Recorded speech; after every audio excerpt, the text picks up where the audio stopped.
All right, to that developing story now. Tsitsikamma, people there have been evacuated in areas along the garden route as runaway fires fanned by gale force winds continue to spread. The N2 tollgate near Storms River had been closed earlier due to thick smoke and poor visibility. Other areas have been placed on standby, ready to evacuate. We cross now to our reporter Iviwe Poti, who is in the Tsitsikamma area for the latest. Iviwe, good evening to you. Road closures, of course, evacuations, and we know people have lost their lives. What's the latest now? I understand the N2 may be opened?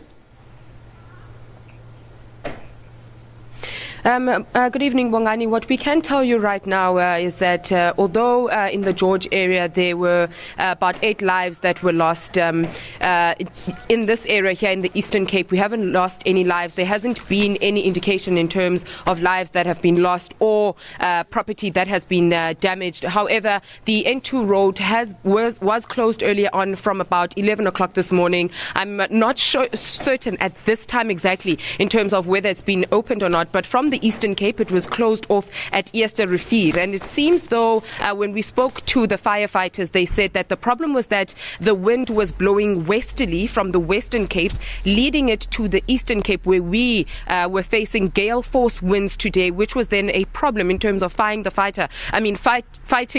fire, excuse me for that. But we're going to speak to the mayor, Mr. Vuso, who's going to tell us a bit more in terms of some of the challenges that you were facing with today's fires. And I do understand that the fire started last night.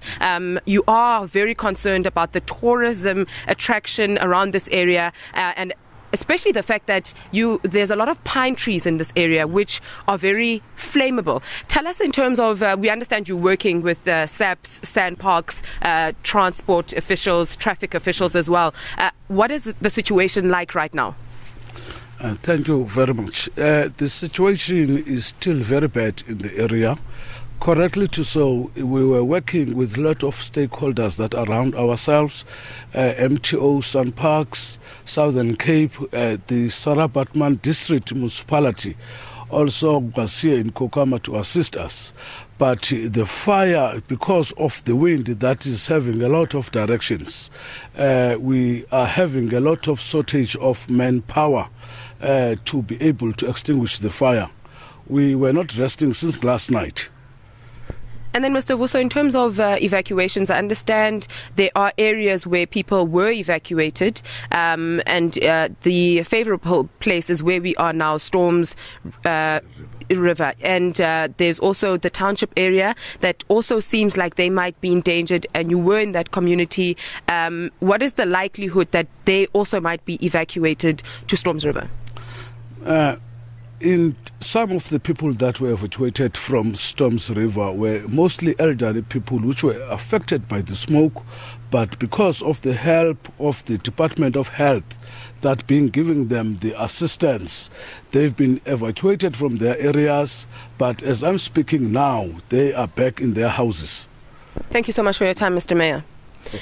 Well, Bongani, there we have it. In terms of the fire being under control, for now it seems very positive. It is estimated that after 8 o'clock the wind also might calm down a bit, so it might be able to help the firefighters and helicopters in terms of controlling the situation from tomorrow morning as well. We do know that there's been a plea from this municipality to the remainder of the Eastern Cape for help to ensure that they control the situation. But for now, it's back to you in studio. All right, Iviwe there, thank you very much for giving us that update. We'll certainly keep you posted in terms of the developments that might unfold, particularly when it comes to the opening up of the N2. Our Iviwe Poti there in the Eastern Cape.